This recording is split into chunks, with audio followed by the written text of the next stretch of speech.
बहुत समय पहले एक गरीब मजदूर रहता था। उसकी मौत के बाद उसके 3 बेटे अनाथ हो गए।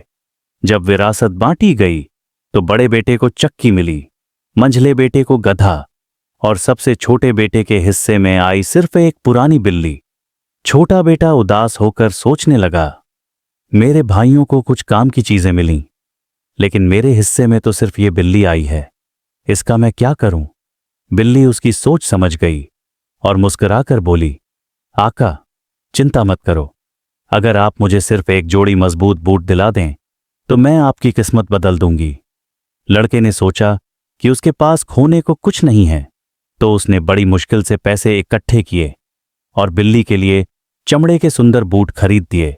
बिल्ली ने गर्व से अपने बूट पहने और शिकार पर निकल पड़ी। वह बहुत चालाक थी, कभी खरगोश पकड़ती, कभी तीतर या कबूतर, फिर उन्हें बड़े सलीके से टोकरी में रखकर राजा के महल ले जाती और कहती, ये तोहफा मेरे मालिक मार्कीज ऑफ काराबास की ओर से है। राजा ने ये नाम सुना तो सोचा कि यह कोई बड़ा जमींदार होगा। वह तोहफों से बहुत खुश हुआ और बिल्ली को इनाम भी देने लगा। धीरे धीरे राजा के मन में मार्कीज ऑफ काराबास के लिए जिज्ञासा और सम्मान बढ़ने एक दिन बिल्ली ने अपने मालिक से कहा, अब वक्त आ गया है कि मैं आपको दुनिया की नजरों में राजकुमार बना दूं। आप नदी में नहाइए, बाकी काम मुझ पर छोड़ दीजिए।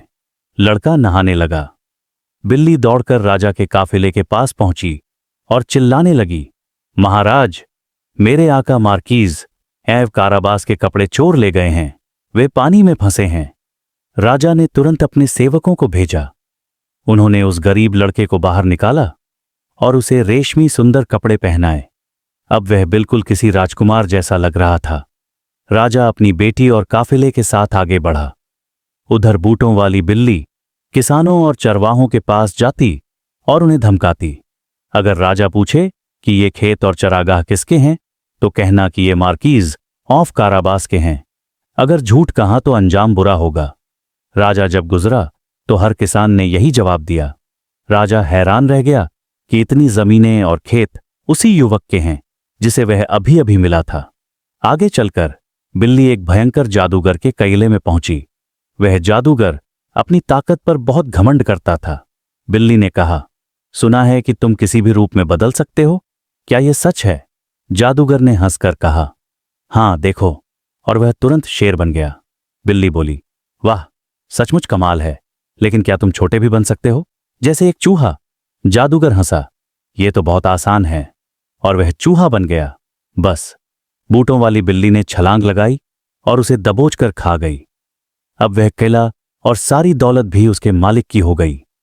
जब राजा अपने काफिले के साथ उस किले में आया तो बिल्ली ने झुककर कहा, महाराज, ये किला और इसकी सारी संपत्ति भी मेरे आका मार्कीज ऑफ काराबास की है। राजा और भी प्रभावित हुआ और उसने अपनी बेटी की शादी उसी युवक से कर दी। इस तरह वह गरीब मजदूर का बेटा बूटों वाली बिल्ली की चतुराई और वफादारी से राजकुमार और फिर राजा का दामाद बन गया। और बिल्ली, वह हमेशा गर्व से अपने बूट पहनकर महल में रहती और सबकी प्रिय बन गई।